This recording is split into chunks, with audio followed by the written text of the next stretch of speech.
First വിഭാഗത്തിലെ വ്യക്തികളും പദവിയും എന്ന ടോപ്പിക്കിനെ ബേസ് ചെയ്ത് നമുക്ക് പുതിയ ഇൻഫോർമേറ്റീവ് ആയിട്ടുള്ള കുറച്ച് ഡീറ്റെയിൽസിലേക്ക് കടക്കാം. ശ്രദ്ധിച്ചോളൂ.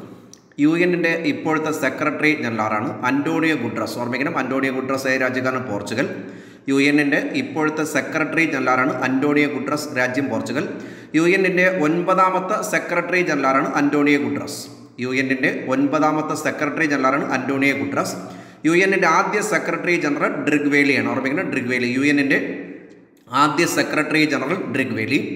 IMF-ൻ്റെ ഇപ്പോഴത്തെ അധ്യക്ഷൻ ആരാണ്, അല്ലെങ്കിൽ അധ്യക്ഷ ആരാണ്? Kristalina Georgieva. ഓർമ്മിക്കണം, IMF-ൻ്റെ അല്ലെങ്കിൽ ഇന്റർനാഷണൽ മോണിറ്ററി ഫണ്ടിൻ്റെ ഇപ്പോഴത്തെ അധ്യക്ഷ ആരാണ്? Kristalina Georgieva. വേൾഡ് ബാങ്കിൻ്റെ ഇപ്പോഴത്തെ പ്രസിഡന്റ് ആരാണ്? David R മൽപാസ്. വേൾഡ് ബാങ്കിൻ്റെ ഇപ്പോഴത്തെ പ്രസിഡന്റ് ആരാണ്? David R Malpass. UN-ൻ്റെ സെക്രട്ടറി ജനറൽമാരുടെ ഓർഡർ ശ്രദ്ധിക്കണം. ഡ്രിഗ്വേലി രാജ്യം നോർവേ, ഡാഹമർഷോൾഡ് രാജ്യം സ്വീഡൻ, യൂദാണ്ട് രാജ്യം ബർമ്മ, കൂർട്ട് വാൾഡ്ഹെയിം രാജ്യം Austria, Javier Perez de Cuellar രാജ്യം പെറു, ബുട്രോസ് കാലി രാജ്യം Egypt, Kofi Annan Ghana, Ban Ki moon രാജ്യം സൗത്ത് കൊറിയ, അന്റോണിയോ ഗുട്ടറസ് രാജ്യം പോർച്ചുഗൽ. ഡ്രിഗ്വേലി രാജ്യം നോർവേ, ഡാഹമർഷോൾഡ് രാജ്യം സ്വീഡൻ, യൂദാണ്ട് രാജ്യം ബർമ്മ, കൂർട്ട് വാൾഡ്ഹെയിം രാജ്യം Austria, Javier Perez de Cuellar രാജ്യം പെറു, ബുട്രോസ് ഖാലി രാജ്യം Egypt, Kofi Annan Ghana, Ban Ki Moon South Korea, Antonio Guterres രാജ്യം Portugal. UN-ൻ്റെ ഇതുവരെയുള്ള സെക്രട്ടറി ജനറൽമാർ ഓർഡർ ഒരിക്കലും മറക്കരുത്. ഡ്രിഗ്വേലി രാജ്യം നോർവേ, ഡാഹമർഷോൾഡ് രാജ്യം സ്വീഡൻ, യൂദാണ്ട് രാജ്യം ബർമ്മ, കൂർട്ട് വാൾഡ്ഹെയിം രാജ്യം Austria, Javier Perez de Cuellar രാജ്യം പെറു, ബുട്രോസ് ഖാലി രാജ്യം Egypt, Kofi Annan Ghana, Ban Ki moon രാജ്യം സൗത്ത് കൊറിയ, അന്റോണിയോ ഗുട്ടറസ് രാജ്യം പോർച്ചുഗൽ. IMF-ഉം വേൾഡ് ബാങ്കും രൂപം കൊള്ളാൻ കാരണമായ മീറ്റ് അല്ലെങ്കിൽ ഉടമ്പടി ബ്രിട്ടൻ വുഡ്സ് മീറ്റ്. ഓർമ്മിക്കണം, IMF-ഉം വേൾഡ് ബാങ്കും രൂപം കൊള്ളാൻ കാരണമായ മീറ്റ് ഏതാണ്? Bretton Woods meet. IMF-ഉം വേൾഡ് ബാങ്കിന് അറിയപ്പെടുന്ന പേരാണ്. ഓർമ്മിക്കണം, ബ്രിട്ടൻ വുഡ്സ് ഇരട്ടകൾ അല്ലെങ്കിൽ ട്വിൻസ് എന്നറിയപ്പെടുന്നത് IMF-ഉം വേൾഡ് ബാങ്കും. IMF-ൻ്റെയും വേൾഡ് ബാങ്കിൻ്റെ ആസ്ഥാനം എവിടെയാണ്? വാഷിംഗ്ടൺ DC ആണ്. IMF-ൻ്റെയും വേൾഡ് ബാങ്കിൻ്റെയും ആസ്ഥാനം എവിടെയാണ്? വാഷിംഗ്ടൺ DC ആണ്. അഫ്ഗാനിസ്ഥാൻ്റെ ഇപ്പോഴത്തെ പ്രസിഡന്റ് അഷ്റഫ് ഗനി. ഓർമ്മിക്കണം, അഫ്ഗാനിസ്ഥാൻ്റെ ഇപ്പോഴത്തെ president Ashraf Ghani. Argentinean president Alberto Fernandez. ഓർമ്മിക്കണം, അർജന്റീനയുടെ ഇപ്പോഴത്തെ പ്രസിഡന്റ് ആൽബർട്ടോ ഫെർണാണ്ടസ്. ഓസ്ട്രേലിയൻ പ്രധാനമന്ത്രിയാരാണ്? Scott Morrison. പല പ്രാവശ്യം നമ്മൾ കണ്ടിട്ടുള്ളതാണ് ഈ ന്യൂസുകളിൽ. ഓസ്ട്രേലിയൻ പ്രൈം മിനിസ്റ്റർ ആരാണ്? Scott Morrison. Bangladesh president Abdul Hameed.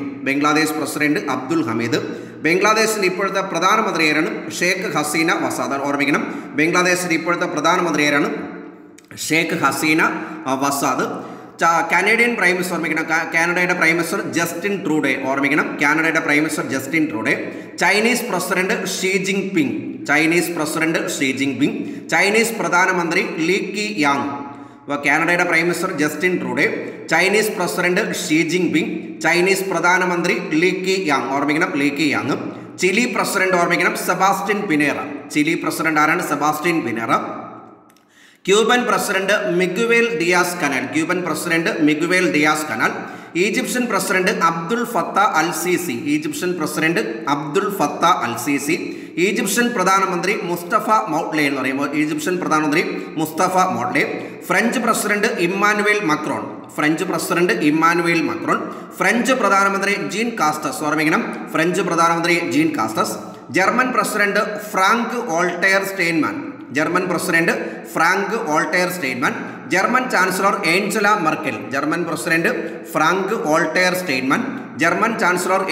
Merkel. Indonesian president Joko വിഡോഡ.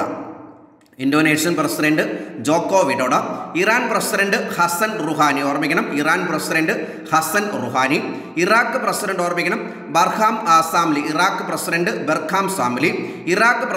Prime minister Mustafa al Kadhimi. ഓർമ്മിക്കണം, Mustafa al Kadhimi. Israel president Reuven Rivlin. ഓർമ്മിക്കണം, Israel president Reuven Rivlin. Israel പ്രധാനമന്ത്രി Benjamin Netanyahu. Israel president Reuven Rivlin. Israel പ്രധാനമന്ത്രി Benjamin Netanyahu. Italian prime minister Giuseppe Conte. Italian president ആരാണ്? Sergio Mattarella. എത്യോപ്യയുടെ ആദ്യ വനിതാ president സാഖ്ലെ വക്സ്യൂഡി. ഓർമ്മിക്കണം, എത്യോപ്യയുടെ ആദ്യ വനിതാ പ്രസിഡന്റ് സാഖ്ലെ വക്സ്യൂഡി. ഫിൻലാൻഡിൻ്റെ വനിതാ പ്രധാനമന്ത്രിയാണ്, ഇപ്പോഴത്തെ വനിതാ പ്രധാനമന്ത്രിയാണ് സന മറിൻ. ഓർമ്മിക്കണം, ഫിൻലാൻഡിൻ്റെ പുതിയ വനിതാ പ്രധാനമന്ത്രി അല്ലെങ്കിൽ പ്രധാനമന്ത്രിയാരാണ് സന മറിൻ. ഗ്രീസിൻ്റെ ആദ്യ വനിതാ പ്രസിഡന്റ് ആരാണ്? കട്രീന. ഓർമ്മിക്കണം, കട്രീന. ഗ്രീസിൻ്റെ ആദ്യ വനിതാ പ്രസിഡന്റ് ആരാണ്? കത്രീന. നേപ്പാൾ പ്രസിഡന്റ് ബിന്ദ്യാദേവി ഭണ്ഡാരി. ഓർമ്മിച്ചോണം, Nepal president Bidya Devi Bhandari. Nepal prime minister ആരാണ്? KP Sharma Oli. Nepal prime minister KP Sharma Oli. Pakistan president Arif Alvi. Pakistan പ്രധാനമന്ത്രി ഇമ്രാൻ ഖാൻ. പാകിസ്ഥാൻ പ്രസിഡന്റ് ആരിഫ് ആൽവി. പാകിസ്ഥാൻ പ്രധാനമന്ത്രി Imran Khan. Portugal president Marcelo Rebelo de Sousa. Portugal president Marcelo Rebelo de Sousa. Portugal prime minister Antonio Costa. Portugal president Marcelo Rebelo de Sousa. Portugal പ്രധാനമന്ത്രി Antonio Costa. Russian president Vladimir Putin. Russian president Vladimir Putin. Russian പ്രധാനമന്ത്രി Mikhail Mishustin. Russian prime minister Mikhail Mishustin. South African president Cyril Ramaphosa. South African president Cyril Ramaphosa. Sri Lankan president Gotabaya Rajapaksa. Sri Lankan പ്രധാനമന്ത്രി മഹേന്ദ്ര രാജപാക്ഷ. സ്ലോവാക്യയുടെ ആദ്യ വനിതാ president Susanna കാപ്പിറ്റോവ. സ്ലോവാക്യയുടെ ആദ്യ വനിതാ president Susanna കാപ്പിറ്റോവ. ഡെൻമാർക്കിൻ്റെ പ്രധാനമന്ത്രിയായി നിയമിതനായ ആദ്യ വനിത. ഓർമ്മിക്കണം, ഡെൻമാർക്കിൻ്റെ പ്രധാനമന്ത്രിയായി നിയമിതനായ ആദ്യ വനിത മെറ്റെ ഫ്രെഡ്ക്രിസൻ. ഓർമ്മിക്കണം, മെറ്റെ ഫ്രെഡ്ക്രിസൻ. ബാർബഡോസിൻ്റെ ആദ്യ വനിതാ പ്രധാനമന്ത്രി മിയ മോട്ട്ലെ. ബാർബഡോസിൻ്റെ ആദ്യ വനിതാ പ്രധാനമന്ത്രി മിയ മോട്ട്ലെ. ഇപ്പോഴത്തെ കരസേനാ മേധാവി മുകുന്ദ് നരവന. ഓർമ്മിക്കണം, ഇപ്പോഴത്തെ കരസേനാ മേധാവി ജനറൽ മനോജ് മുകുന്ദ് നരവന. വ്യോമസേനാ മേധാവി എയർ മാർഷൽ RKS ബഡൂറിയ. ഓർമ്മിക്കണം, വ്യോമസേനാ മേധാവി എയർ മാർഷൽ RKS ബഡൂറിയ. നാവികസേനാ മേധാവി അഡ്മിറൽ കരംബീർ സിംഗ്. കരസേനാ മേധാവി ജനറൽ മനോജ് കുമുന്ദ് നരവന. വ്യോമസേനാ മേധാവി air chief marshal RKS Bhadauria. നാവികസേനാ മേധാവി അഡ്മിറൽ കരംബീർ സിംഗ്. ഇന്ത്യയുടെ ഇപ്പോഴത്തെ രാഷ്ട്രപതി രാംനാഥ് കോവിന്ദ്. Vice president Venkaiah Naidu. ഓർമ്മിക്കണം, വൈസ് പ്രസിഡന്റ് വെങ്കയ്യ നായിഡു. നീതി ആയോഗിൻ്റെ ചെയർമാൻ ആരാണ്? പ്രധാനമന്ത്രിയായ നരേന്ദ്രമോദി. നീതി ആയോഗിൻ്റെ വൈസ് ചെയർമാൻ ആരാണ്? ഡോക്ടർ രാജീവ് കുമാർ. നീതി ആയോഗിൻ്റെ വൈസ് ചെയർമാനാണ് doctor Rajeev Kumar. Chief justice of India. ഇന്ത്യയുടെ ഇപ്പോഴത്തെ ചീഫ് ജസ്റ്റിസ് ആരാണ്? SA Bobde. Attorney general of India KK Venugopal. Attorney general of India KK Venugopal. Solicitor general of India Tushar Mehta. Solicitor general of India Tushar Mehta. Reserve ബാങ്കിൻ്റെ ഇപ്പോഴത്തെ governor ആരാണ്? Shakti Kantadas. Reserve ബാങ്കിൻ്റെ ഇപ്പോഴത്തെ ഗവർണർ ആരാണ്? Shakti Kantadas. Controller and auditor general of India അല്ലെങ്കിൽ CAG ആരാണ്? ഗിരീഷ് ചന്ദ്ര മുർമു. ഇപ്പോഴത്തെ CAG ആരാണ്? ഗിരീഷ് ചന്ദ്ര മുർമു. ISR ഇപ്പോഴത്തെ ചെയർമാൻ ഡോക്ടർ K ശിവൻ. ISRയുടെ ഇപ്പോഴത്തെ chairman doctor K Sivan. Chief election commissioner ആരാണ്? സുനിൽ അറോറ. ചീഫ് ഇലക്ഷൻ കമ്മീഷണറാണ് സുനിൽ അറോറ.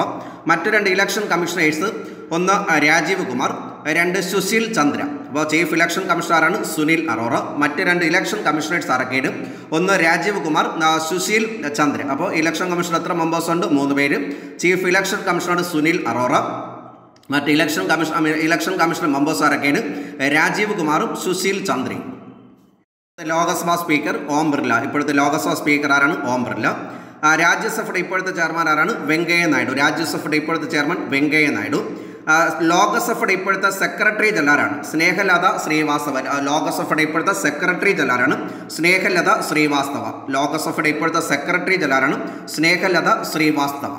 ദേശീയ മനുഷ്യാവകാശ കമ്മീഷൻ്റെ ഇപ്പോഴത്തെ ചെയർമാൻ HL ദത്തു. ദേശീയ മനുഷ്യാവകാശ കമ്മീഷൻ്റെ ഇപ്പോഴത്തെ ചെയർമാൻ HL ദത്തു. UGCയുടെ ഇപ്പോഴത്തെ ചെയർമാൻ പ്രൊഫസർ DP സിംഗ്. UGCയുടെ ഇപ്പോഴത്തെ chairman professor DP Singh.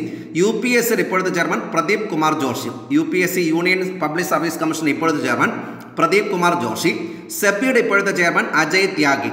Securities and exchange board of ഇന്ത്യയുടെ ഇപ്പോഴത്തെ ചെയർമാൻ ആരാണ്? അജയ് ത്യാഗി. 14ാം ധനകാര്യ commission chairman doctor YV Reddy. 14ാം ധനകാര്യ commission chairman doctor YV Reddy. 15ാം ധനകാര്യ കമ്മീഷൻ ചെയർമാൻ NK സിംഗ്. 14ാം ധനകാര്യ കമ്മീഷൻ ചെയർമാൻ അല്ലെങ്കിൽ finance commission chairman doctor YV Reddy. 15ാം ധനകാര്യ കമ്മീഷൻ ചെയർമാൻ ആരാണ്? NK സിംഗ്. ഓർമ്മിക്കണം, NK സിംഗ്. 21ാം നിയമ കമ്മീഷൻ ചെയർമാൻ ആരാണ്? ജസ്റ്റിസ് ബൽബീർ സിംഗ് ചൗഹാൻ. ഓർമ്മിക്കണം, 21ാം നിയമ കമ്മീഷൻ ചെയർമാൻ ആരാണ്? ജസ്റ്റിസ് ബൽബീർ സിംഗ് ചൗഹാൻ. 14ാം നിയമസഭയുടെ സ്പീക്കർ P ശ്രീരാമകൃഷ്ണൻ. 14ാം നിയമസഭയുടെ സ്പീക്കർ P ശ്രീരാമകൃഷ്ണൻ. 14ാം നിയമസഭയുടെ പ്രോടൈം സ്പീക്കർ ആരാണ്? ഓർമ്മിക്കണം, 14ാം നിയമസഭയുടെ പ്രോടൈം സ്പീക്കർ ആരാണ്? എ ശർമ്മ. 14ാം നിയമസഭയുടെ ഡെപ്യൂട്ടി സ്പീക്കർ ആരാണ്? വി ശശി. 14ാം നിയമസഭയുടെ സ്പീക്കർ പി ശ്രീരാമകൃഷ്ണൻ. 14ാം നിയമസഭയുടെ പ്രോടൈം സ്പീക്കർ ആരാണ്? എ ശർമ്മ. 14ാം നിയമസഭയുടെ ഡെപ്യൂട്ടി സ്പീക്കർ ആരാണ്? വി ശശി. ഹൈക്കോടതിയുടെ ഇപ്പോഴത്തെ ചീഫ് ജസ്റ്റിസ് ആരാണ്? മണികുമാർ. കേരള ഹൈക്കോടതിയുടെ ഇപ്പോഴത്തെ ചീഫ് ജസ്റ്റിസ് ആരാണ്? മണികുമാർ. ഇപ്പോഴത്തെ ചീഫ് സെക്രട്ടറി ആരാണ്? വിശ്വാസ് മേത്ത. കേരളത്തിന് ഇപ്പോഴത്തെ ചീഫ് സെക്രട്ടറി ആരാണ്? ഡോക്ടർ വിശ്വാസ് മേത്ത. കേരളത്തിന് ഇപ്പോഴത്തെ chief secretary Vishwas Mehta. State election commissioner ആരാണ്? V Bhaskaran. State election commissioner ആരാണ്? V Bhaskaran. Chief electoral officer ആരാണ്? ടിക്കാറാം മീണ. ഓർമ്മിക്കണം, ചീഫ് ഇലക്ടറൽ ഓഫീസർ ആരാണ്? ടിക്കാറാം മീണ. പ്ലാനിംഗ് ബോർഡിൻ്റെ ഇപ്പോഴത്തെ ചെയർമാൻ അല്ലെങ്കിൽ കേരള പ്ലാനിംഗ് ബോർഡിൻ്റെ ഇപ്പോഴത്തെ വൈസ് ചെയർമാൻ ആരാണ്? Doctor V K Ramachandran. Kerala planning ബോർഡിൻ്റെ ഇപ്പോഴത്തെ വൈസ് ചെയർമാൻ ആരാണ്? Doctor V K Ramachandran. Kerala planning ബോർഡിൻ്റെ ഇപ്പോഴത്തെ ചെയർമാൻ ആരാണ്? മുഖ്യമന്ത്രിയായ പിണറായി വിജയൻ. കേരള പ്ലാനിംഗ് ബോർഡിൻ്റെ ഇപ്പോഴത്തെ ചെയർമാൻ പിണറായി വിജയനും കേരള പ്ലാനിംഗ് ബോർഡിൻ്റെ ഇപ്പോഴത്തെ വൈസ് ചെയർമാൻ ആരാണ്? Doctor V K Ramachandran. സംസ്ഥാന വനിതാ കമ്മീഷൻ ഇപ്പോഴത്തെ അധ്യക്ഷ എം സി ജോസഫൈൻ. സംസ്ഥാന വനിതാ കമ്മീഷൻ ഇപ്പോഴത്തെ അധ്യക്ഷ എം സി ജോസഫൈൻ. സംസ്ഥാന സ്പോർട്സ് കൗൺസിൽ പ്രസിഡന്റ് ആരാണ്? മേഴ്സി കുട്ടൻ. സംസ്ഥാന സ്പോർട്സ് കൗൺസിലിൻ്റെ പ്രസിഡന്റ് ആരാണ്? മേഴ്സി കുട്ടൻ. ശമ്പള പരിഷ്കരണ കമ്മീഷൻ ചെയർമാൻ ആരാണ്? കെ മോഹൻദാസ്. സംസ്ഥാനത്തിലെ 11ാം പേ കമ്മീഷന്റെ ചെയർമാൻ ആരാണ്? Doctor K Mohandas. സാഹിത്യ അക്കാദമിയുടെ ഇപ്പോഴത്തെ അധ്യക്ഷൻ ആരാണ്? വൈശാഖൻ. കേരള സാഹിത്യ അക്കാദമിയുടെ ഇപ്പോഴത്തെ പ്രസിഡന്റ് ആരാണ്? വൈശാഖൻ. കേരള സംഗീത നാടക അക്കാദമിയുടെ ഇപ്പോഴത്തെ അധ്യക്ഷ ആരാണ്? KPSC ലളിത. കേരള സംഗീത നാടക അക്കാദമിയുടെ ഇപ്പോഴത്തെ അധ്യക്ഷ ആരാണ്? KPSC ലളിത. കേരള ലളിത അക്കാദമിയുടെ ആണെങ്കിൽ നേമം പുഷ്പരാജ്. കേരള ലളിത അക്കാദമിയുടെ ഇപ്പോഴത്തെ ചെയർമാൻ ആരാണ്? നേമം പുഷ്പരാജ്. ഫോക്കുലർ അക്കാദമിയുടെ ഇപ്പോഴത്തെ അധ്യക്ഷൻ ആരാണ്? CJ കുട്ടപ്പൻ. ഫോക്കുലർ അക്കാദമിയുടെ ഇപ്പോഴത്തെ അധ്യക്ഷൻ ആരാണ്? CJ കുട്ടപ്പൻ. കേരള സ്റ്റേറ്റ് ചലച്ചിത്ര അക്കാദമിയുടെ ഇപ്പോഴത്തെ ചെയർമാൻ ആരാണ്? കമലാണ്. കേരള സ്റ്റേറ്റ് ചലച്ചിത്ര അക്കാദമിയുടെ ഇപ്പോഴത്തെ ചെയർമാൻ കമൽ. ടെക്നിക്കൽ യൂണിവേഴ്സിറ്റി ആരുടെ പേരിൽ അറിയപ്പെടുന്നു? APJ Abdul Kalam technical university. Kerala technical യൂണിവേഴ്സിറ്റിയുടെ ഇപ്പോഴത്തെ വൈസ് ചാൻസലർ ആരാണ്? Doctor Rajasree MS. ഓർമ്മിക്കണം, കേരള ടെക്നിക്കൽ യൂണിവേഴ്സിറ്റിയുടെ ഇപ്പോഴത്തെ വൈസ് ചാൻസലറാണ് ഡോക്ടർ രാജശ്രീ MS. കേരള യൂണിവേഴ്സിറ്റിയുടെ ഇപ്പോഴത്തെ വൈസ് ചാൻസലറാണ് ഡോക്ടർ VP മഹാദേവൻ പിള്ളൈ. ഓർമ്മിക്കണം, കേരള യൂണിവേഴ്സിറ്റിയുടെ ഇപ്പോഴത്തെ വൈസ് ചാൻസലറാണ് ഡോക്ടർ VP മഹാദേവൻ പിള്ളൈ. ജമ്മു കാശ്മീരിലെ ഇപ്പോഴത്തെ ലഫ്റ്റനൻറ്റ് ഗവർണർ ആരാണ്? മനോജ് സിൻഹ. ജമ്മു കാശ്മീരിലെ ഇപ്പോഴത്തെ ലഫ്റ്റനൻറ്റ് ഗവർണർ ആരാണ്? മനോജ് സിൻഹ. ലഡാക്കിലെ ഇപ്പോഴത്തെ ലഫ്റ്റനൻറ്റ് ഗവർണർ ആരാണ്? രാധാകൃഷ്ണൻ മാത്തൂർ. ഓർമ്മിക്കണം, ലഡാക്കിലെ ഇപ്പോഴത്തെ ലഫ്റ്റനൻറ്റ് ഗവർണർ ആരാണ്? രാധാകൃഷ്ണൻ മാത്തൂർ. ഫിഫയുടെ ഇപ്പോഴത്തെ പ്രസിഡന്റ് ജിയോനി ഇൻഫാന്റിനോ. ഫിഫയുടെ ഇപ്പോഴത്തെ പ്രസിഡന്റ് ജിയോനി ഇൻഫാന്റിനോ. ഫിഫ രൂപം കൊണ്ട വർഷം 1904. ഫിഫയുടെ ഇപ്പോഴത്തെ പ്രസിഡന്റ് ജിയാനി ഇൻഫാന്റിനോ. 2020 ജൂണിൽ ബംഗ്ലാദേശിൽ രൂപം കൊണ്ട ചുഴലിക്കാറ്റിൻ്റെ പേര് നിസർഗ. 2020 ജൂണിൽ ബംഗ്ലാദേശിൽ രൂപം കൊണ്ട അല്ലെങ്കിൽ ബംഗ്ലാദേശിൻ്റെ ഭാഗമാണ് അറബിക്കടൽ. ഓർമ്മിക്കണം, അറബിക്കടലിൽ രൂപം കൊണ്ട ചുഴലിക്കാറ്റിൻ്റെ പേര് നിസർഗ. നിസർഗ എന്ന പദത്തിൻ്റെ അർത്ഥം പ്രകൃതി. ഓർമ്മിക്കണം, 2020 ജൂണിൽ അറബിക്കടലിൽ രൂപം കൊണ്ട ചുഴലിക്കാറ്റിൻ്റെ പേര് നിസർഗ. അത് ഏത് രാജ്യത്തിലാണ് വീശിയടിച്ചത്? ചുഴലിക്കാറ്റ് വീശിയടിച്ചത് ബംഗ്ലാദേശ്. നിസർഗ എന്ന പദത്തിനർത്ഥം പ്രകൃതി. 2019 ബംഗാൾ ഉൾക്കടലിൽ രൂപം കൊണ്ട അല്ലെങ്കിൽ ബംഗാൾ ഉൾക്കടൽ ശ്രീലങ്കയ്ക്ക് സമീപം രൂപം കൊണ്ട ചുഴലിക്കാറ്റ് ഫാനി. പരീക്ഷയ്ക്ക് തിരിച്ചും ചോദിക്കാം. ഫാനി ചുഴലിക്കാറ്റ് വീശിയടിച്ച രാജ്യം ഏതാണ്? ശ്രീലങ്ക. ഏത് കടലായിരുന്നു? അത് ബംഗാൾ ഉൾക്കടൽ. ഇപ്പോൾ 2019 ബംഗാൾ ഉൾക്കടലിൽ രൂപം കൊണ്ട ചുഴലിക്കാറ്റ് ഫാനി. ഏത് രാജ്യത്തിലാണ് വീശിയടിച്ചത്? അത് ശ്രീലങ്ക. 2020 മെയ്യിൽ ബംഗാൾ ഉൾക്കടൽ രൂപം കൊണ്ട ചുഴലിക്കാറ്റ് ഏതാണ്? ആംഫാൻ. ഓർമ്മിക്കണം, ആംഫാൻ. 2020 മെയ്യിൽ ബംഗാൾ ഉൾക്കടൽ രൂപം കൊണ്ട ചുഴലിക്കാറ്റ് ഏതാണ്? ആംഫാൻ. പേര് നൽകിയ രാജ്യം തായ്ലാൻഡ്. അപ്പോൾ ആംഫാൻ ചുഴലിക്കാറ്റ് വീശിയടിച്ചത് ഓർമ്മിക്കണം, ആംഫാൻ ചുഴലിക്കാറ്റ് വീശിയടിച്ചത് ഏത് കടലാണ്? ബംഗാളിൽ. ബംഗാൾ രൂപം കൊണ്ട ചുഴലിക്കാറ്റ് ഏതാണ്? ആംഫാൻ. ഈ 2020 ജൂണിൽ അറബിക്കടൽ രൂപം കൊണ്ട ചുഴലിക്കാറ്റ് ഏതാണ്? നിസർഗ. നിസർഗ ഏത് രാജ്യത്തായിരുന്നു? ബംഗ്ലാദേശ്. ഫാനി ചുഴലിക്കാറ്റ് ഏത് രാജ്യത്തിലാണ് വീശിയടിച്ചത്? ഓർമ്മിക്കണം, ശ്രീലങ്ക. ഫാനി ചുഴലിക്കാറ്റ് വീശിയടിച്ചത് ഏത് രാജ്യത്തിലാണ്? അത് ശ്രീലങ്ക. 2019 ജൂൺ ഗുജറാത്തിൽ നാശനഷ്ടങ്ങൾക്ക് ഇടയാക്കിയ ചുഴലിക്കാറ്റ് ഏതാണ്? വായു. പരീക്ഷയ്ക്ക് തിരിച്ചും ചോദിക്കാം. വായു ചുഴലിക്കാറ്റ് ഏത് സ്റ്റേറ്റിലായിരുന്നു? ഗുജറാത്ത്. ഓർമ്മിക്കണം, വായു ഗുജറാത്ത്. ആംഫാൻ ഓർമ്മിക്കണം, ആംഫാൻ ബംഗാൾ. നിസർഗ ബംഗ്ലാദേശ്. ഫാനി എവിടെയാണ്? ശ്രീലങ്ക. ഫാനി ശ്രീലങ്ക. നിസർഗ ബംഗ്ലാദേശ്. ഓർമ്മിക്കണം, നിസർഗ ബംഗ്ലാദേശ്. ആംഫാൻ ബംഗാൾ അല്ലെങ്കിൽ ബംഗാൾ ഉൾക്കടൽ. അടുത്ത 2019 ജൂണിൽ ഗുജറാത്തിൽ നാശനഷ്ടങ്ങൾക്ക് ഇടയാക്കിയ ചുഴലിക്കാറ്റ് ഏതാണ്? വായു. ഇതായ് എന്ന ചുഴലിക്കാറ്റ് വീശിയടിച്ചത് ഏത് രാജ്യത്തിലാണ്? സിംബാബ്വേയാണ്. ഓർമ്മിക്കണം, ഇതായ് എന്ന ചുഴലിക്കാറ്റ് വീശിയടിച്ചത് ഏത് രാജ്യത്തിലാണ്? സിംബാബ്വേയിലാണ്. ഇന്ത്യയിലെ ഏറ്റവും വേഗതേറിയ ട്രെയിൻ ഏതാണ്? വന്ദേ ഭാരത് എക്സ്പ്രസ്. ഇന്ത്യയിലെ ഏറ്റവും വേഗതേറിയ ട്രെയിൻ ഏതാണ്? വന്ദേ ഭാരത് എക്സ്പ്രസ്. എവിടം മുതൽ വരെയാണ് സർവീസ്? ഡൽഹി ടു വാരണാസി. വന്ദേ ഭാരത് എക്സ്പ്രസിൻ്റെ ആദ്യകാല നമ്പറിൽ പഴയ വരുന്നത് ട്രെയിൻ 18. ഇന്ത്യയിലെ ഏറ്റവും വേഗതയേറിയ ട്രെയിൻ, മാറിക്കൊണ്ടിരിക്കുന്ന ഒരു ചോദ്യമാണ് ഈ വേഗതയേറിയ ട്രെയിൻ. ഓർമ്മിച്ചോണ്ട് ഒരിക്കലും മറക്കരുത്, അപ്ഡേറ്റ് ആയിട്ട് നോക്കിക്കോണം. ഇന്ത്യയിലെ ഏറ്റവും വേഗതയേറിയ ട്രെയിൻ ഏതാണ്? വന്ദേ ഭാരത് എക്സ്പ്രസ്. ഏതൊക്കെ നഗരങ്ങൾ ബന്ധിപ്പിക്കുന്ന? ഡൽഹി, വാരണാസി. വന്ദേ ഭാരത് എക്സ്പ്രസിൻ്റെ ആദ്യകാല നാമം ഏതാണ്? ട്രെയിൻ 18. ഇന്ത്യക്ക് ഇപ്പോൾ എത്ര റെയിൽവേ സോണുണ്ട്? 18 റെയിൽവേ സോണുണ്ട്. 18ാമത്തെ റെയിൽവേ സോൺ ഏതാണ്? South cost railway. അതിൻ്റെ ആസ്ഥാനമാണ് വിശാഖപട്ടണമാണ്. ഇന്ത്യക്ക് എത്ര റെയിൽവേ സോണുണ്ട്? 18. 18ാമത്തെ റെയിൽവേ സോണിൻ്റെ പേര് സൗത്ത് കോസ്റ്റ് റെയിൽവേ. അതിൻ്റെ ആസ്ഥാനമാണ് വിശാഖപട്ടണം. റെയിൽവേ സേവനങ്ങൾ ലഭ്യമാക്കുന്ന ഇതിനായി നിലവിൽ വന്ന ഏകീകൃത നമ്പർ ഏതാണ്? റെയിൽവേ സേവനങ്ങൾ ലഭ്യമാക്കാനായി നിലവിൽ വന്ന ഏകീകൃത നമ്പർ ഏതാണ്? 139. മധ്യപ്രദേശിലെ ഭോപ്പാൽ മെട്രോയുടെ പുതിയ പേരെന്താണ്? ഫോച്ച് മെട്രോ. മധ്യപ്രദേശിലെ ഭോപ്പാൽ മെട്രോയുടെ പുതിയ പേര് ഫോച്ച് മെട്രോ. കൊച്ചി മെട്രോയുടെ ഭാഗ്യചിഹ്നമായ ആനയുടെ പേര് മില്ലു. ഓർമ്മിക്കണം, കൊച്ചി മെട്രോയുടെ ഭാഗ്യചിഹ്നമായ ആനയുടെ പേര് മില്ലു. ലോക്ക്ഡൗൺ സാഹചര്യത്തിൽ ആഹാരം ലഭിക്കാത്തവർക്കായി ഫുഡ് ബാങ്ക് സംരംഭം ആരംഭിച്ച സംസ്ഥാനം ഏതാണ്? മണിപ്പൂർ. ലോക്ക്ഡൗൺ സാഹചര്യത്തിൽ ആഹാരം ലഭിക്കാത്തവർക്കായി ഫുഡ് ബാങ്ക് സംരംഭം ആരംഭിച്ച സംസ്ഥാനം ഏതാണ്? മണിപ്പൂർ. ലോക്ക്ഡൗൺ സാഹചര്യത്തിൽ ആഹാരം ലഭിക്കാത്തവർക്ക് ഫുഡ് ബാങ്ക് സംവിധാനം അല്ലെങ്കിൽ സംരംഭം ആരംഭിച്ച സംസ്ഥാനം ഏതാണ്? മണിപ്പൂർ. വിദ്യാർത്ഥികളിൽ വായനാശീലം വർദ്ധിപ്പിക്കുന്നതിന് ലക്ഷ്യമാക്കി റീഡിംഗ് മിഷൻ ആരംഭിച്ച സംസ്ഥാനം ഏതാണ്? ഹരിയാന. വിദ്യാർത്ഥികളിൽ വായനാശീലം വർദ്ധിപ്പിക്കുന്നതിന് ലക്ഷ്യമാക്കി റീഡിംഗ് മിഷൻ ആരംഭിച്ച സംസ്ഥാനം ഏതാണ്? ഹരിയാന. വിദ്യാർത്ഥികളിൽ വായനാശീലം വർദ്ധിപ്പിക്കുന്നതിന് ലക്ഷ്യമാക്കി റീഡിംഗ് മിഷൻ ആരംഭിച്ച സംസ്ഥാനം ഏതാണ്? ഹരിയാന.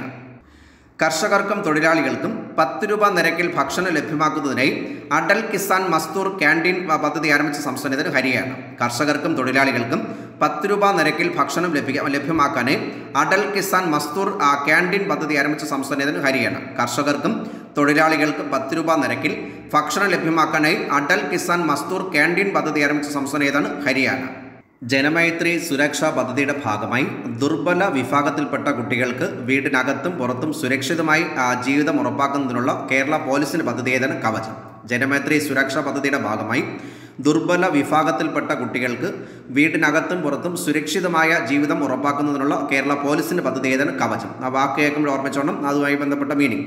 ജനമൈത്രി സുരക്ഷാ പദ്ധതിയുടെ ഭാഗമായി ദുർബല വിഭാഗത്തിൽപ്പെട്ട കുട്ടികൾക്ക് വീടിനകത്തും പുറത്തും സുരക്ഷിതമായി ജീവിതം ഉറപ്പാക്കുന്നതിനുള്ള കേരള സംസ്ഥാന അല്ലെങ്കിൽ കേരള പോലീസിൻ്റെ പദ്ധതി ഏതാണ്? കവചം. കേരള സംസ്ഥാന വികലാംഗ ക്ഷേമ കോർപ്പറേഷൻ കാഴ്ച വെല്ലുവിളി നേരിടുന്ന യുവാക്കൾക്ക് സ്മാർട്ട് ഫോൺ നൽകുന്ന പദ്ധതി ഏതാണ്? കാഴ്ച. കേരള സംസ്ഥാന വികലാംഗ ക്ഷേമ കോർപ്പറേഷൻ കാഴ്ച വെല്ലുവിളി നേരിടുന്ന യുവാക്കൾക്ക് സ്മാർട്ട് ഫോൺ നൽകുന്ന പദ്ധതി ഏതാണ്? കാഴ്ച. കേരള സംസ്ഥാന വികലാംഗ ക്ഷേമ കോർപ്പറേഷൻ കാഴ്ച വെല്ലുവിളി നേരിടുന്ന യുവാക്കൾക്ക് സ്മാർട്ട് ഫോൺ നൽകുന്ന പദ്ധതി ഏതാണ്? കാഴ്ച. കേൾവി തകരാറുള്ള കുട്ടികളെ സഹായിക്കാൻ സാമൂഹ്യ നീതി വകുപ്പ് ആരംഭിച്ച പദ്ധതി ഏതാണ്? കാതോരം. കേൾവി തകരാറുള്ള കുട്ടികളെ സഹായിക്കാൻ സാമൂഹിക നീതി വകുപ്പ് ആരംഭിച്ച പദ്ധതി ഏതാണ്? കാതോരം. കേൾവി തകരാറുള്ള കുട്ടികളെ സഹായിക്കാൻ സാമൂഹിക നീതി വകുപ്പ് ആരംഭിച്ച പദ്ധതി ഏതാണ്? കാതോരം. സമൂഹത്തിൽ ഏറ്റവും ദുരിതം അനുഭവിക്കുന്ന സ്ത്രീകൾക്ക് അടിയന്തര ഘട്ടത്തിൽ ധനസഹായം നൽകുന്നതിന് ലക്ഷ്യമിടുന്ന പദ്ധതി ഏതാണ്? അതിജീവിക. സമൂഹത്തിൽ ഏറ്റവും ദുരിതം അനുഭവിക്കുന്ന സ്ത്രീകൾക്ക് അടിയന്തര ഘട്ടത്തിൽ ധനസഹായം നൽകുന്നതിന് ലക്ഷ്യമിടുന്ന പദ്ധതി ഏതാണ്? അതിജീവിക. സമൂഹത്തിൽ ഏറ്റവും ദുരിതം അനുഭവിക്കുന്ന സ്ത്രീകൾക്ക് അടിയന്തര ഘട്ടത്തിൽ ധനസഹായം നൽകാൻ ലക്ഷ്യമിടുന്ന പദ്ധതി ഏതാണ്? അതിജീവിക. ഓട്ടിസം ബാധിതരുടെ സമഗ്ര പുരോഗതിക്കായി കേരള സാമൂഹിക സുരക്ഷാ മിഷൻ ആരംഭിച്ച പദ്ധതി ഏതാണ്? സ്പെക്ട്രം. ഓട്ടിസം ബാധിതരുടെ സമഗ്ര പുരോഗതിക്കായി കേരള സാമൂഹിക സുരക്ഷാ മിഷൻ ആരംഭിച്ച പദ്ധതി ഏതാണ്? സ്പെക്ട്രം. ഓട്ടിസം ബാധിതരുടെ സമഗ്ര പുരോഗതിക്കായി കേരള സാമൂഹിക സുരക്ഷാ മിഷൻ ആരംഭിച്ച പദ്ധതി ഏതാണ്? സ്പെക്ട്രം. ലോക്ക്ഡൗൺ സാഹചര്യത്തിൽ 3 വയസ്സ് മുതൽ 6 വയസ്സ് വരെയുള്ള കുഞ്ഞുങ്ങളുടെ പോഷകക്കുറവ് പരിഹരിക്കാനായി കേരള സർക്കാർ ആരംഭിച്ച പുതിയ പദ്ധതി ഏതാണ്? തേൻമൃത്. ഓർമ്മിക്കണം, തേൻമൃത്. ലോക്ക്ഡൗൺ സാഹചര്യത്തിൽ 3 വയസ്സ് മുതൽ 6 വയസ്സ് വരെയുള്ള കുഞ്ഞുങ്ങളുടെ പോഷക ആഹാരക്കുറവ് പരിഹരിക്കാൻ കേരള സർക്കാർ ആരംഭിച്ച പുതിയ പദ്ധതി ഏതാണ്? തേനാമൃത്. ഓർമ്മിക്കണം, തേൻമൃത് അല്ലെങ്കിൽ തേനാമൃത്. ലോക്ക്ഡൗൺ സാഹചര്യത്തിൽ 3 വയസ്സ് മുതൽ 6 വയസ്സ് വരെയുള്ള കുഞ്ഞുങ്ങളുടെ പോഷകാഹാരക്കുറവ് പരിഹരിക്കാൻ കേരള സർക്കാർ ആരംഭിച്ച പദ്ധതി ഏതാണ്? തേനാമൃത്. ലോക്ക്ഡൗൺ സാഹചര്യത്തിൽ ആദിവാസി മേഖലയിലെ വന കാർഷിക ഉൽപ്പന്നങ്ങൾ വിൽക്കുന്നതിനായി വനം വകുപ്പിൻ്റെ നേതൃത്വത്തിൽ ആരംഭിച്ച പദ്ധതി ഏതാണ്? വനിക. ലോക്ക്ഡൗൺ സാഹചര്യത്തിൽ ആദിവാസി മേഖലയിലെ വന കാർഷിക ഉൽപ്പന്നങ്ങൾ വിൽക്കുന്നതിനായി വനം വകുപ്പിൻ്റെ നേതൃത്വത്തിൽ ആരംഭിച്ച പദ്ധതി ഏതാണ്? വനിക. ലോക്ക്ഡൗൺ സാഹചര്യത്തിൽ ആദിവാസി മേഖലയിലെ വന കാർഷിക ഉൽപ്പന്നങ്ങൾ വിൽക്കുന്നതിനായി വനം വകുപ്പിൻ്റെ നേതൃത്വത്തിൽ ആരംഭിച്ച പദ്ധതി ഏതാണ്? വനിക.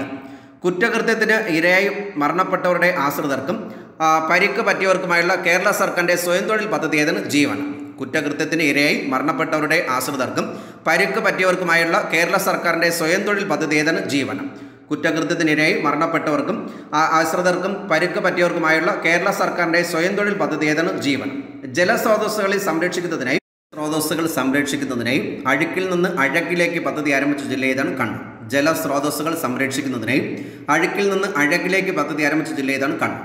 ജീവൻ രക്ഷാ മരുന്നുകൾ ലഭ്യമാക്കുന്നതിനായി അതിജീവനം പദ്ധതി ആരംഭിച്ച ജില്ല ഏതാണ്? തൃശ്ശൂർ. ജീവൻ രക്ഷാ മരുന്നുകൾ ലഭ്യമാക്കുന്നതിനായി അതിജീവനം പദ്ധതി ആരംഭിച്ച ജില്ല ഏതാണ്? തൃശ്ശൂർ. ജീവൻ രക്ഷാ മരുന്നുകൾ ലഭ്യമാക്കുന്നതിനായി അതിജീവനം പദ്ധതി ആരംഭിച്ച ജില്ല ഏതാണ്? തൃശ്ശൂർ. കൊച്ചി നഗരത്തിലെ വെള്ളക്കെട്ട് പരിഹരിക്കുന്നതിനായി ജില്ലാ ഭരണകൂടം നടപ്പിലാക്കിയ പദ്ധതി ഏതാണ്? Operation break through. കൊച്ചി നഗരത്തിലെ വെള്ളക്കെട്ട് പരിഹരിക്കുന്നതിനായി ജില്ലാ ഭരണകൂടം നടപ്പിലാക്കിയ പദ്ധതി ഏതാണ്? Operation break through. കൊച്ചി നഗരത്തിലെ വെള്ളക്കെട്ട് പരിഹരിക്കുന്നതിനായി ജില്ലാ ഭരണകൂടം നടപ്പിലാക്കിയ പദ്ധതി ഏതാണ്? Operation break through. ലോക്ക്ഡൗൺ നിലനിൽക്കുന്ന സാഹചര്യത്തിൽ വീട്ടിലിരിക്കുന്ന കുട്ടികൾക്ക് സർഗശേഷി പ്രകാശിപ്പിക്കുന്നതിനായി പൊതുവിദ്യാഭ്യാസ വകുപ്പ് ആരംഭിച്ച പദ്ധതി ഏതാണ്? അക്ഷരവൃക്ഷം. ലോക്ക്ഡൗൺ നിലനിൽക്കുന്ന സാഹചര്യത്തിൽ വീട്ടിലിരിക്കുന്ന കുട്ടികൾക്ക് സർഗശേഷി പ്രകാശിപ്പിക്കുന്നതിനായി പൊതുവിദ്യാഭ്യാസ വകുപ്പ് ആരംഭിച്ച പദ്ധതി ഏതാണ്? അക്ഷരവൃക്ഷം. വായുവിലൂടെ പകരുന്ന രോഗങ്ങൾ തടയുന്നതിനായി കേരള ആരോഗ്യവകുപ്പ് ആരംഭിച്ച പുതിയ പദ്ധതി ഏതാണ്? തൂവാല വിപ്ലവം. ഓർമ്മിക്കണം, വായുവിലൂടെ പകരുന്ന രോഗങ്ങൾ തടയുവാനായി കേരള ആരോഗ്യവകുപ്പ് ആരംഭിച്ച പുതിയ പദ്ധതി ഏതാണ്? തൂവാല വിപ്ലവം. ഫിഷറീസ് വകുപ്പിൻ്റെ നേതൃത്വത്തിൽ ആരംഭിച്ച കേരളത്തിലെ ആദ്യത്തെ മറൈൻ ആംബുലൻസ് സർവീസ് ഏതാണ്? പ്രതീക്ഷ. ഫിഷറീസ് വകുപ്പിൻ്റെ നേതൃത്വത്തിൽ ആരംഭിച്ച കേരളത്തിലെ ആദ്യത്തെ മറൈൻ ആംബുലൻസ് സർവീസ് ഏതാണ്? പ്രതീക്ഷ. ഓർമ്മിക്കണം, ഫിഷറീസ് വകുപ്പിൻ്റെ നേതൃത്വത്തിൽ ആരംഭിച്ച കേരളത്തിലെ ആദ്യത്തെ മറൈൻ ആംബുലൻസ് സർവീസിൻ്റെ പേര് പ്രതീക്ഷ. മത്സ്യഫെഡ് KSFEയുമായി ചേർന്ന് കേരളത്തിലെ മത്സ്യത്തൊഴിലാളികളുടെ കുട്ടികൾക്കായി ആരംഭിച്ച ഓൺലൈൻ പഠന പദ്ധതി ഏതാണ്? പ്രതിഭാതീരം.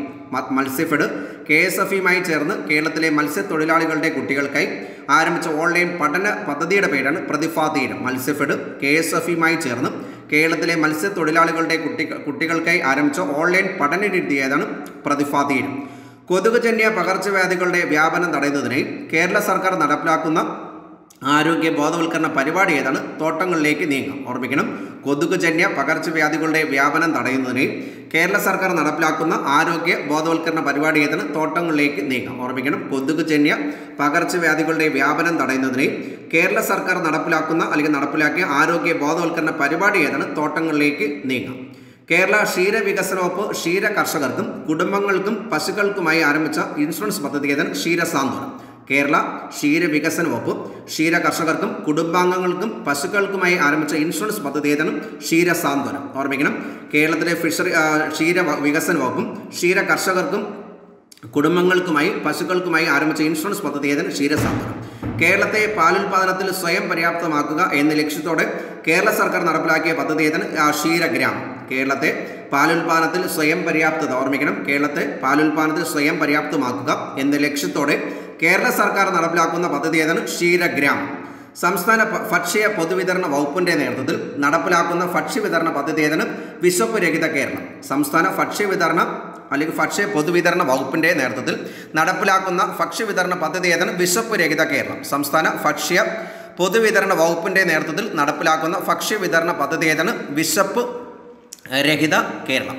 അവിവാഹിതരായ അമ്മമാർ, വിവാഹമോചിതരായ വനിതകൾ, വിധവകൾ എന്നീ പിന്നോക്കാവസ്ഥയിലുള്ള വനിതകൾക്കായി കേരള സർക്കാർ ആരംഭിച്ച സ്വയം തൊഴിൽ പദ്ധതി ഏതാണ്? ശരണ്യ. അവിവാഹിതരായ അമ്മമാർ, വിവാഹമോചിതരായ വനിതകൾ, വിധവകൾ എന്നീ പിന്നോക്കാവസ്ഥയിലുള്ള വനിതകൾക്കായി കേരള സർക്കാർ ആരംഭിച്ച സ്വയം തൊഴിൽ പദ്ധതി ഏതാണ്? ശരണ്യ. പ്രസവാനന്തരം അമ്മയ്ക്കും കുഞ്ഞിനും സൗജന്യമായി വീട്ടിലേക്ക് യാത്രാ സൗകര്യം ഒരുക്കുന്ന കേരള സർക്കാർ പദ്ധതി ഏതാണ്? മാതൃകയാണ്. പ്രസവാനന്തരം അമ്മയ്ക്കും കുഞ്ഞിനും സൗജന്യമായി വീട്ടിലേക്ക് യാത്രാ സൗകര്യം ഒരുക്കുന്ന കേരള സർക്കാർ പദ്ധതി ഏതാണ്? മാതൃകയാണ്. പ്രസവാനന്തരം അമ്മയ്ക്കും കുഞ്ഞിനും സൗജന്യമായി വീട്ടിലേക്ക് യാത്രാ സൗകര്യം ഒരുക്കുന്ന കേരള സർക്കാർ പദ്ധതി ഏതാണ്? മാതൃകയാണ്. ജീവിതം ഒരു പെൻഡുലം ആരുടെ ആത്മകഥയാണ്? ശ്രീകുമാരൻ തമ്പി. ജീവിതം ഒരു പെൻഡുലം ആരുടെ ആത്മകഥയാണ്? Sreekumaran Thampi. My seditious heart എന്ന ബുക്സ് രചിച്ചാണ് Arundhati Roy. My seditious heart എന്ന ബുക്സ് രചിച്ചാണ് അരുന്ധതി റോയ്. അൺഫിനിഷ്ഡ് ഓർമ്മിക്കണം, അൺഫിനിഷ്ഡ് എന്ന ബുക്സ് രചിച്ചാണ് പ്രിയങ്ക ചോപ്ര. അൺഫിനിഷ്ഡ് എന്ന ബുക്സ് രചിച്ചാണ് Priyanka Chopra. India positive new essays and selected columns ഓർമ്മിക്കുക ആരുടെ ബുക്കാണ്? Chetan Bhagat. India positive new essays and selected columns എന്ന ബുക്സ് രചിച്ചാണ് Chetan Bhagat. I do what I do ആരുടെ ബുക്കാണ്? Raghuram Rajan. I do what I do ആരുടെ ബുക്കാണ്? Raghuram Rajan.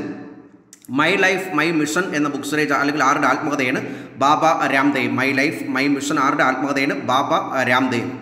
ABCD the meaning of peace എന്ന ബുക്സ് രചിച്ചാണ് പൗലോ കൊയ്ലോ. ഓർമ്മിക്കണം, ABCD the meaning of peace എന്ന ബുക്സ് രചിച്ചാണ് Paulo Coelho. ABCD the meaning of overdraft saving the Indian saver ആരുടെ ബുക്കാണ്? Urjit Patel. Overdraft saving the Indian saver ആരുടെ ബുക്കാണ്? ഉർജിത് പട്ടേൽ.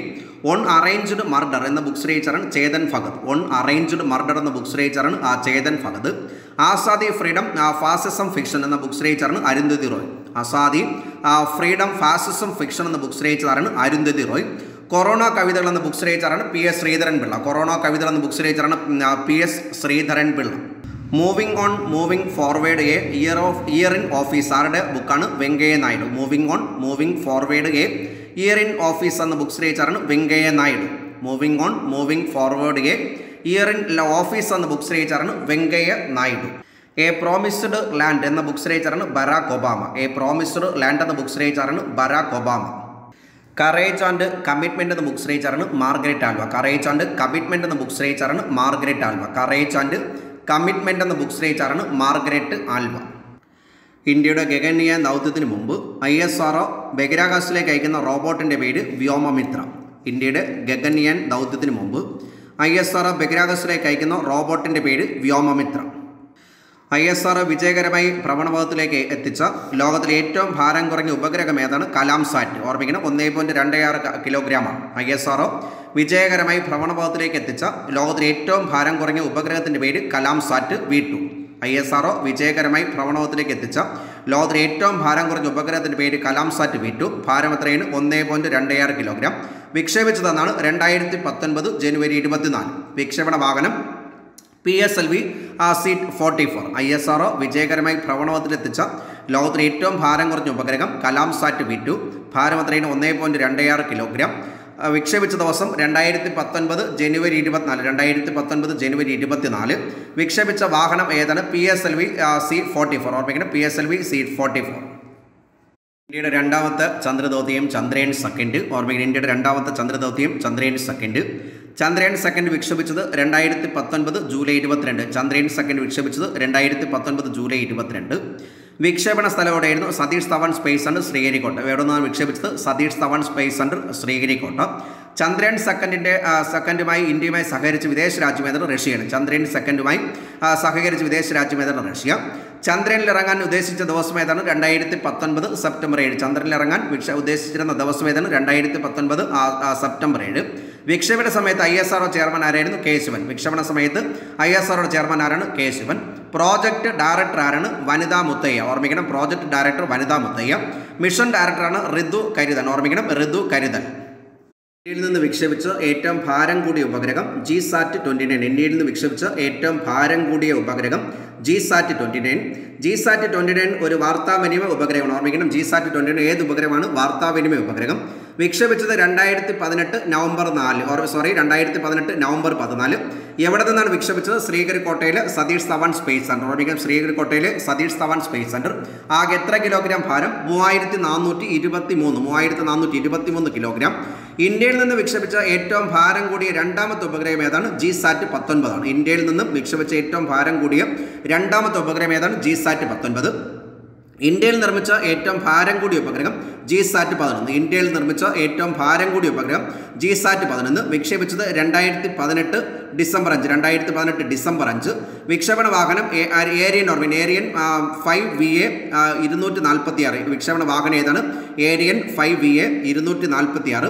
വിക്ഷേപിച്ചത് ഫ്രഞ്ച് ഗയാനയിലെ കൗറയിൽ നിന്നാണ്. ഓർമ്മിക്കണം, ഫ്രഞ്ച് ഗയാനയിലെ കൗറിൽ നിന്ന്.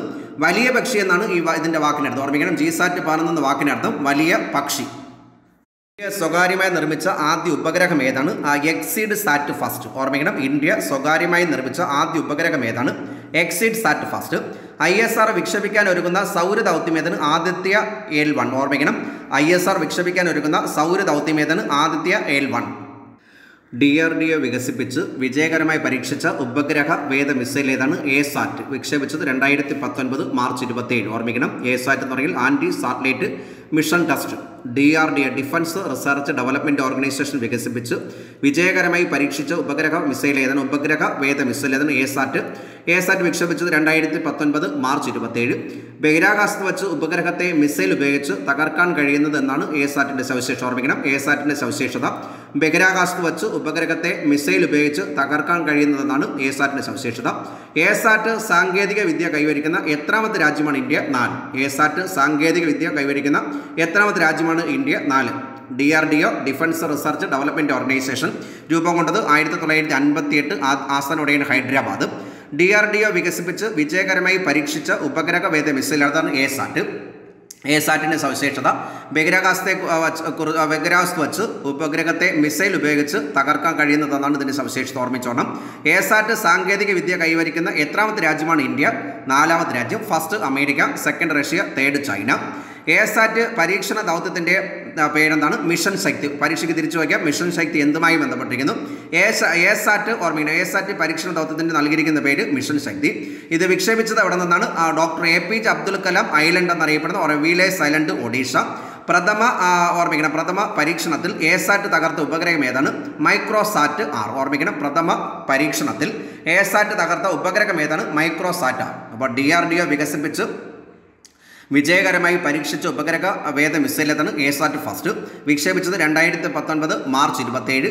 വിക്ഷേപിച്ചത് അവിടെ നിന്നാണ് doctor APJ Abdul Kalam island, Odisha. എസാറ്റിൻ്റെ പരീക്ഷണ ദൗത്യത്തിൻ്റെ മറ്റൊരു പേര് മിഷൻ ശക്തി. ഇത് ആദ്യമായിട്ട് തകർത്തത് ഏത് ഉപഗ്രഹത്തെയാണ്? മൈക്രോസാറ്റ് 6. ഇതിൻ്റെ പ്രത്യേകത ഓർമ്മയുടെ സവിശേഷത ബഹിരാകാശത്ത് വെച്ച് ഉപഗ്രഹത്തെ മിസൈൽ ഉപയോഗിച്ച് തകർക്കാൻ കഴിയുന്ന എന്നാണ് ഇതിൻ്റെ പ്രത്യേകത. ഓർമ്മിക്കണം, ഇതിൻ്റെ പ്രധാന പ്രത്യേകത ബഹിരാകാശത്ത് വെച്ച് ഉപഗ്രഹത്തെ തകർക്കാൻ ഉപയോഗിക്കുന്ന അല്ലെങ്കിൽ തകർക്കാൻ കഴിയുന്നത് എന്നാണ് ഇതിൻ്റെ ലക്ഷ്യം. ഈ സാറ്റ് അല്ലെങ്കിൽ എസാറ്റ് സാങ്കേതിക വിദ്യ കൈവരിക്കുന്ന എത്രാമത്തെ രാജ്യമാണ് ഇന്ത്യ? 4ാമത്തെ രാജ്യം.